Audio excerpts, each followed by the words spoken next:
अजान पर जो सोनू निगम की ओर से ट्वीट किया गया था उसको लेकर यह विवाद जो है वो बढ़ता जा रहा है और उसके बाद पश्चिम बंगाल के मौलवी आतिफ अली कादरी ने फतवा जारी किया था सोनू निगम के खिलाफ, ये कहते हुए कि जो भी उनके बाल मुंडवाकर और जूते की माला पहनाकर उन्हें पूरे देश में घुमाएगा वो उसे 10 लाख रुपए देंगे। और पश्चिम बंगाल के जो मौलवी हैं आतिफ अली कादरी साहब, ये हमारे साथ इस वक्त जुड़े हुए हैं। हिंदू रक्षक संघ के अध्यक्ष अजय गौतम भी इस मसले पर चर्चा हम उनके साथ कर रहे हैं। और ये जो प्रेस कॉन्फ्रेंस की सोनू निगम ने, उन्होंने साफ कर दी है बात कि धर्म के नाम पर जो शोर होता है, दादागिरी होती है, उसके खिलाफ उन्होंने ये ट्वीट किया था। किसी धर्म के खिलाफ उन्होंने ट्वीट नहीं किया था, ये बात उन्होंने साफ कही थी। और साथ ही साथ उनका यह भी कहना था कि उन्होंने आलिम को अपने घर पर बुलाया है और वो अपने बाल मुंडवाने के लिए अब तैयार हैं। मैंने आलिम को बुलाया, ये बाल अब जो देख रहे हैं ये मैं काट दूंगा कुछ देर में। एंड ये कोई चैलेंज नहीं है, ये कोई नेगेटिविटी नहीं है, ये एक आप लोगों से निवेदन है कि आप इस देश को क्या बना रहे हो, what are you making this country out, आप इस देश को क्या कर रहे हो। कोई भी फतवा निकाल सकता है किसी के खिलाफ, कोई किसी को लिंच कर सकता है। और मैं बिल्कुल भी ना हिंदूवादी हूँ ना मुस्लिम, मैं तो मानता ही नहीं, मैं बिलीवर हूँ, मैं नास्तिक नहीं हूँ। और इस वक्त हम मुंबई का रुख कर लेते हैं जहां से हमारी सहयोगी सोनल, जो कि उनके घर पर इस वक्त मौजूद हैं, वो हमारे साथ जुड़ चुकी हैं। सोनल, ये प्रेस कॉन्फ्रेंस अब वहां क्या पूरी हो चुकी है और अब इस वक्त वहां पर क्या हो रहा है? उन्होंने बाल कटवाने अपने शुरू कर दिए? देखिए मीमांसा, आपने देखा कि प्रेस कॉन्फ्रेंस हुई और सारे मीडिया वाले यहीं पर हैं। प्रेस कॉन्फ्रेंस में सोनू निगम ने ये साफ कर दिया है कि उनका जो मसला है वो लाउड स्पीकर का है। किसी भी धर्म से उनका कोई भी किसी भी धर्म को लेकर उनकी आपत्ति नहीं है। उनकी आपत्ति जो लाउड स्पीकर होने वाले शोर से है। साथ ही साथ जो फतवा दिया गया है पश्चिम बंगाल की तरफ से, उस पर भी उन्होंने कहा कि वो अपने बालों को शेव करवा रहे हैं अपनी मर्जी से। एक जो हेयर ड्रेसर है आलिम हकीम, बड़े सेलिब्रिटी हेयर ड्रेसर हैं, उनके हाथों से तो उनका कहना है कि मेरे गुरु मुस्लिम है, मेरे ड्राइवर मुस्लिम है, मेरे दोस्त मुस्लिम है और जिससे मैं अपने बालों को शेव करवा रहा हूँ वो भी मुस्लिम। और अब यहाँ पे जो हलचल देख रही हैं वो शेव करवाकर अब वापस आएंगे और फिर मीडिया से मुखातिब भी होंगे। आइए प्रेस कॉन्फ्रेंस का ही रुख करते हैं। जी, हम प्रेस कॉन्फ्रेंस में फिर लौटकर आएंगे और वहां काफी हलचल इस वक्त सोनल हम देख रहे हैं, क्योंकि बाल कटवाने उन्होंने वहां पर शुरू कर दिए हैं और मीडिया का भारी जमावड़ा इन तस्वीरों में हम देख रहे हैं। हम लौटकर आएंगे आपके पास और हमारे साथ इस वक्त आतिफ अली कादरी साहब खुद जुड़े हुए हैं। तो कादरी साहब, आप देख रहे हैं वहां बाल कटवाने का सिलसिला शुरू हो चुका है, यही तो चाहते थे आप। अब आप भी अपनी जुबान से क्यों फिरे? आप भी 10 लाख रुपए देने के लिए तैयार रहे? देखिए मैंने कहा कि सोनू निगम अगर अपना बाल कटवा के गले में फटीचर से फटीचर, not any branded company, local company का जूता गले में डाल के हर हिंदुस्तान के हर घर में अगर वो घूमेंगे, हर हिंदुस्तान के हिंदू मुसलमान हर घर में वो अगर घूमेंगे जाके, हिंदुस्तान में जितना है 100-150 करोड़ का जितना भी आबादी है, हिंदू मुसलमान सिख ईसाई या और भी बहुत सारे धर्म के, हर घर में घूम के अगर वो माफी मांगेंगे, जैसे मैंने कल प्रेस कॉन्फ्रेंस में कहा था, अगर वो कर सकते हैं तो फिर मैं 10 लाख रुपया उनको इनाम दूंगा। और अभी भी आप कह रहे हैं, जो आप कह रहे हैं वो ठीक कह रहे हैं। सुनिए गौतम साहब, ये जो गुंडागर्दी शब्द है ना, बस उन्होंने तो ये पकड़ लिया, उससे चिपक गए हैं। जो आगे पीछे उन्होंने कहा वो सुनने के लिए तैयार नहीं। सोनू निगम ने अगर गलत कहा है तो उनको चाहिए वो माफी मांग ले। अब बात मुझे रिप्लाई करने दीजिए, जरा बोलिए कादरी साहब को, सुने पेशेंस मांग ले मीडिया के सामने। कादरी साहब सुन लीजिए जी, मैं क्या बता रहा हूं, अगर सोनू निगम जी अगर देखिए, मैं यहाँ गलती हो गया है, कादरी साहब बैठे, कादरी साहब सुनिएगा, एक मिनट सुन लीजिए भैया सुनिए ना। अब बोलिए, मैं ओवरलैपिंग नहीं करना चाहता हूँ कादरी साहब, दूसरी की बात भी सुन लीजिए। देखिए हदीस, मैं हदीस का रेफरेंस दे रहा हूं, हदीस शाही मुस्लिम वॉल्यूम 1 पेज नंबर 528, हदीस जामे अत-त्रिवेदी वॉल्यूम 2 हदीस पेज नंबर 1050 और हदीस पेज नंबर 1052 अल-त्रिवेदी।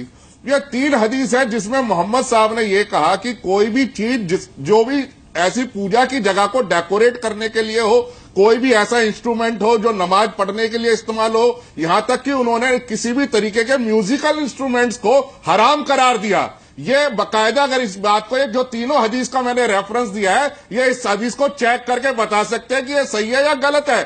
जब मोहम्मद साहब किसी भी तरीके के वाद्य म्यूजिकल इंस्ट्रूमेंट के इस्तेमाल के खिलाफ थे, तो लाउड स्पीकर भी एक म्यूजिकल इंस्ट्रूमेंट है। सर अब मैंने बात पूरी करने दीजिए। कादरी जी मैं आपको सुनता हूं, आप बीच में इंटरव्यू क्यों कर रहे हो? कादरी साहब बात पूरी सुन लीजिए। मैं क्या हदीस और कुरान की बात आपसे सीखूं? मुझे सुन तो लीजिए ना। मैं बस, अरे तो मैं तो कह रहा हूं आपको, अब मेरे से मत सीखिए, लेकिन मुझे बता दीजिए कि मोहम्मद साहब किसी भी म्यूजिकल इंस्ट्रूमेंट के लिए इस्तेमाल के खिलाफ थे या नहीं थे? लकुम दीनुकुम वलिय दीन कुरान की आयत है। मैं आपसे सिर्फ ये बात कह रहा हूं कि हर सवाल अपना धर्म में रह सकता है। आपने हदीस का रेफरेंस कोट किया, मैंने आपको कुरान की आयत कोट किया कि लकुम दीनुकुम वलिय दीन। मैं ये कह रहा हूं कि मोहम्मद साहब म्यूजिकल इंस्ट्रूमेंट के इस्तेमाल के नमाज में खिलाफ थे या नहीं थे? सिर्फ इतना बात बता दीजिए। बिलीव है, सिर्फ मैं इतना बात, मैं अपने बिलीव में रह सकता हूं। अब ओवरलैपिंग ईमानसा जी मैं नहीं कर सकता। कादरी साहब देखिए, ऐसे ना दर्शकों को समझ नहीं आएगा कुछ भी। निगम जी ने जो बात, कादरी साहब एक बार आप अपनी बात रखिए, अजय गौतम अपनी बात रखें। आपको पूरा मौका दिया जा रहा है। मैं आप ही की बात सुन रही थी तब से। आप ये बताइए, कौन सा धर्म ये सिखाता है कि अगर किसी को परेशानी हो रही है तो आप उसे परेशान करते रहेंगे? ये कौन सा धर्म सिखाता है? ये आप किसे पूछ रहे हैं? मुझे आपसे पूछ रहे हैं, पंडित जी को पूछ रहे हैं, समझ में नहीं आ रहा है। आप ही से पूछ रही हूँ कादरी साहब। जी बोलिए। कौन सा धर्म ये सिखाता है कि आप किसी को परेशानी अगर हो रही है तो उसकी परेशानी और बढ़ा दें? ये कौन सा धर्म सिखाता है या कौन सा धर्म कहता है ये? अरे यही तो मेरा भी सवाल है। यही तो बोला था सोनू निगम ने कि आप थोप नहीं सकते अपने धर्म को किसी पर। अरे मेरा भी तो यही सवाल है। ये सवाल आप सोनू जी से पूछिए। सुनिए, आप सोनू निगम से ये सवाल पूछिए कि धर्म कभी ये नहीं सिखाता कि दूसरे धर्म के खिलाफ बात करो। कादरी साहब कभी नहीं सिखाता। आप अगर हिंदुस्तानी हैं, चलिए मैं मान लेता हूं कि अगर आप कोई भी धर्म में बिलीव नहीं करते या फिर सब धर्म में बिलीव करते, दोनों में कोई एक तो होगा। या आप हिंदू धर्म में बिलीव करते या कोई भी धर्म में बिलीव नहीं करते, या इस्लाम में बिलीव करते, या नास्तिक है। चलिए अब आपने अपनी बात रख दी है। अजय गौतम जी को बोलने दीजिए। आपके बारे में कहना नहीं चाहता हूं कि आपका अकीदा क्या है, ठीक है, मगर मैं सुनिए, मेरा बात कंप्लीट नहीं हुआ है। मेरा बात अभी तक कंप्लीट नहीं हुआ है। Let me complete this please, नहीं तो फिर मेरे कादरी साहब दूसरे को भी मौका देंगे ना अपनी बात रखने का। कॉन्फ्रेंस नहीं चल रही है, आप हर बात में इंटरव्यू कर रहे हो, हर बात में बोल रहे हो। आप 2 मिनट तक पेशेंस तो रखिए ना, सुनने का पेशेंस तो रखिए। जब सच की बात आती है आप संयम की बात कर रहे थे, संयम दिखाइए ना आप। अजय जी जल्दी बोलिए।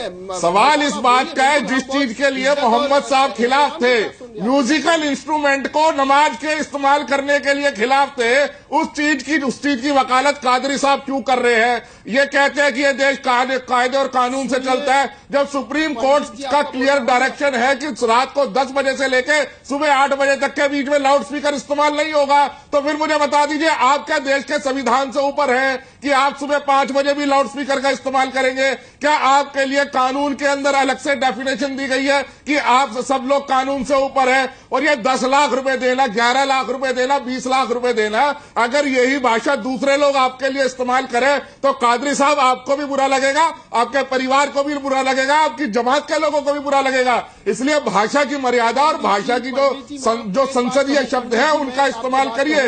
इनसे कुछ नहीं होने वाला। पंडित जी मैं अगर रोजे के अंदर, मुझे बताइए, अगर रोजे के अंदर जो रमजान के महीने में मोहम्मद साहब ने कहा कि जो बुजुर्ग है, जो बच्चे हैं, जो बीमार है, वो उनके ऊपर रोजा जो है वो नाजिब नहीं है, तो उन्होंने उनको छूट दी, तो आप क्यों इस बात को लेकर इतना बवाल कर रहे हैं? बात जो किया है तो ये आपके नजर में अगर गलत है तो फिर सोनू निगम ने जो बात कहा वो क्या आपके नजर में गलत नहीं है?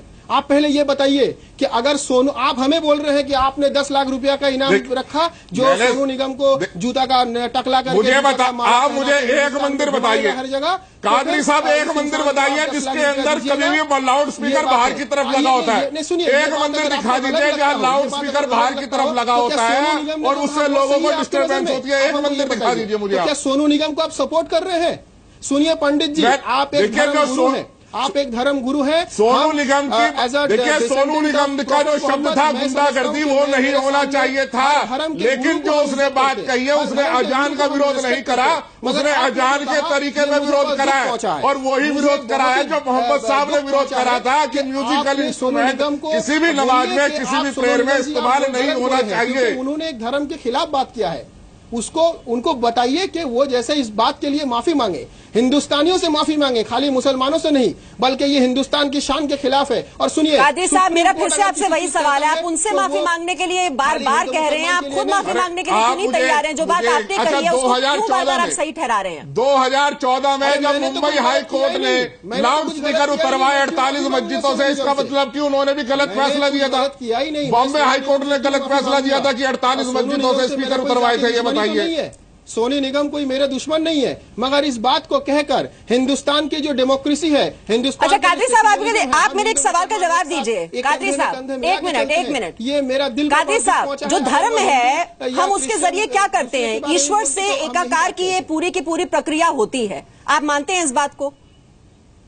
ईश्वर से एकाकार करते हैं, चाहे वो अल्लाह हो, चाहे हम उन्हें भगवान कह दें, हर धर्म में यही होता है। आप व्यक्तिगत रूप से भी तो उसको प्रैक्टिस कर सकते हैं ना, आप हर किसी को क्यों सुनाना चाहते हैं? एक सवाल पूछिए मीमांसा जी, एक सवाल है मेरा कादरी साहब से, मेरा एक सवाल है कादरी साहब से कि ये बताइए कि कौन सा धर्म है जिसमें 5 बार आपको रिमाइंडर देना पड़ता है अपने लोगों को कि भैया आप याद रखो मुसलमान हो, वही मैंने सवाल से पूछा है। टाइम हो गया इसलिए आ जाओ। कादरी साहब को सुन लेते हैं। अजय जी नहीं है क्या वो खुद अपने आप से नियत नहीं बांध सकते? आपने पंडित जी को मैं बहुत सम्मान के साथ कहता हूं कि आप सोनू निगम जी को बताइए कि आप अजान हो, चाहे पूजा हो, या क्रिश्चियन का प्रेयर हो, या गुरुद्वार का रिलीजियस एक्टिविटी हो, या कोई भी धर्म स्थान का धर्मीय एक्टिविटी हो, धर्म की एक्टिविटी हो, मैं रिक्वेस्ट करता हूं हर आदमी से कि वो कोई भी इंसान हो अगर ऐसा करे तो वो गलत है। मैं रिक्वेस्ट करता हूं कि आप ये सब गलत चीज से हम हिंदुस्तानियों को अलग हो जाना चाहिए, क्योंकि हम कभी किसी के धर्म को बुरा नहीं कह सकते। This is written in our holy Quran. Qadri साहब धर्म को बुरा कहा ही नहीं है उन्होंने, आप ये क्यों बार बार दोहरा रहे हैं और अपने बात को सही ठहराने की कोशिश कर रहे हैं? धर्म के खिलाफ उन्होंने कुछ बोला ही नहीं है। अजान को बुरा कहा है? अजान तो धर्म की आवाज, बुरा नहीं कहा है, अजान तो धर्म की आवाज है। हाँ, वही आवाज मैं कह रही हूँ कादरी साहब, वो आवाज जो सुनना चाहते हैं उन्हीं को सुनाएंगे ना। कादरी साहब अजान को बुरा नहीं कहा है, अजान के तरीके को बुरा कहा है। सिर्फ लाउड स्पीकर पर उन्होंने सवाल खड़ा किया है। अगर आप एक बात कही जा रही है उसे ठीक तरह से समझना नहीं चाहते तो बात अलग है। कादरी साहब कुछ नहीं बोला, उन्होंने कहा कि अजान के नाम पर जिस तरीके से लाउड स्पीकर का इस्तेमाल होता है, जो सुप्रीम कोर्ट का भी वायलेशन है, जो कंट्रोल ऑफ पॉल्यूशन एक्ट का वायलेशन है, जिसमें लिखा है कि जो लाउड स्पीकर की आवाज 100 मीटर से बाहर नहीं जानी चाहिए और वो 10 डेसिमल से ऊपर नहीं होनी चाहिए। अगर देश के किसी भी एक्ट की बात करिए तो उसको आप अपने से क्यों जोड़ रहे हो? वो हिंदू का मंदिर हो, और मैं कहता हूं हिंदू के मंदिर में भी अगर लाउड स्पीकर लगता है और उससे किसी को परेशानी होती है तो नहीं होनी चाहिए। अगर हम तो सिर्फ ये कहते हैं भगवान जो है वो हमारे दिल के अंदर बसता है, वो लाउड स्पीकर से कहने से भगवान नहीं सुनेगा। और अजान मुझे बताइए, जो अजान था, जो अजान है मुझे बताइए। सोनू निगम क्या, सोनू निगम का बात छोड़ दीजिए, हिंदुस्तान का देखिए, सुप्रीम कोर्ट को हम सब मानते हैं, सुप्रीम कोर्ट को हम सब इज्जत करते हैं। सुप्रीम कोर्ट का जो फैसला है, this is the final decision of India. Supreme court को इज्जत करना, सुप्रीम कोर्ट को एहतराम करना, ये हर हिंदुस्तानियों का हक है, हर हिंदुस्तानियों का फर्ज है। कादरी साहब तो यही तो सुप्रीम कोर्ट कह रहा है कि शोर नहीं होना चाहिए, किसी को परेशानी नहीं होनी चाहिए। नहीं बच सकता लाउड स्पीकर। जिस तरीके से सोनू निगम ने कहा, जिस तरीके से सोनू निगम ने कहा कि अजान इज अ गुंडागर्दी, अब आप बताइए कि देखिए मैं ये बात, मैं वही कादरी साहब, आपने एक शब्द पकड़ लिया है, अगर आपने सिर्फ एक शब्द को पकड़ लिया है। मुझे बताइए, अगर सोनू निगम ने गलती करी है, आप तो आलिम हो, गुरुद्वार के बारे में मुझे बताइए, आप तो आलिम है ना, अगर सोनू निगम ने कोई गलती करी है तो आप उसकी गलती को दोहराएंगे। आप तो आलिम हैं, आप तो अपने आलिम है ना, आप मुझे बताइए अगर सोनू निगम ने कोई गलत शब्द का इस्तेमाल करा है तो उसकी गलती का जवाब आप गलती से करेंगे क्या? आप ये भाषा इस्तेमाल करेंगे क्या? रिलीजियस लीडर है। चलिए कादरी साहब, अजय गौतम जी, ये चर्चा हम जारी रखेंगे यहाँ पर। अभी शायद कादरी साहब को और भी वक्त लगेगा यह समझने में कि ये जो ट्वीट किया गया था दरअसल इसका मतलब था क्या, क्योंकि सिर्फ एक शब्द को उन्होंने लगातार पकड़ा हुआ है और ये शब्द है गुंडागर्दी। बाकी उसके आगे पीछे जो ट्वीट्स किए गए उसके बारे में वो बात करने के लिए तैयार ही नहीं है।